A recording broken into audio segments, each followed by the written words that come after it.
നിങ്ങളുടെ ഇഷ്ട പരമ്പരകൾ എക്സ്ക്ലൂസീവായി സൺ നെക്സ്റ്റ് ആപ്പിലൂടെ തികച്ചും ഫ്രീ ആയി ഇപ്പോഴേ ആപ്പ് ഡൗൺലോഡ് ചെയ്യൂ. എനിക്കങ്ങനെ തീരുമാനിക്കാൻ പാടില്ലേ? ഞാനും കൂടി സമ്മതം നൽകിയിട്ടാ ഭാമ നിന്നെ സഹായിക്കാൻ തയ്യാറായത്. അതറിയോ നിനക്ക്? അറിയാം, പക്ഷെ ആ ഒരു അത്ഭുതം ഇപ്പോഴും എന്റെ മനസ്സിൽ നിന്ന് പോയിട്ടില്ല. ആന്റി അല്ലേ ആള്? എന്തിന്റെ പേരിലാണ് ആന്റി ഇങ്ങനെ ഒരു കാര്യത്തിന് സമ്മതിച്ചെന്ന് അറിയില്ലല്ലോ. എന്തിന്റെ പേരിലായാലും ഭാമയോട് ഇങ്ങനെ പെരുമാറിയതിനും ഉപദേശം കൊടുത്തതിനും നന്ദി. പിന്നെ ജയനിർമ്മൽ ആന്റിയോട് കാശി ചോദിച്ച് ചെന്നതൊന്നും ഞാനിവിടെ പറയുന്നില്ല. പറഞ്ഞാ നമ്മൾ തമ്മിൽ അടി കൂടേണ്ടി വരും.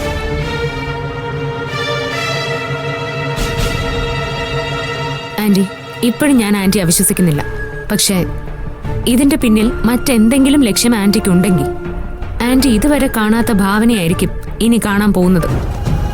നീ എന്താ അർത്ഥം വെച്ച് സംസാരിക്കുന്നത്? ഞാനിപ്പോ ഒരു നല്ല കാര്യം ചെയ്തതും തെറ്റായോ?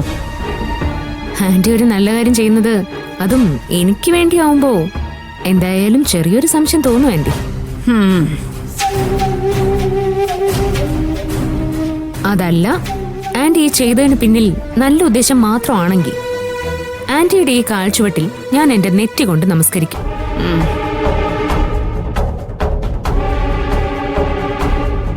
അപ്പോ ഭാമ എനിക്ക് സ്നേഹം കൊണ്ട് സമ്മാനിച്ച എന്റെ കുഞ്ഞും എന്റെ കയ്യിലുണ്ടാവും.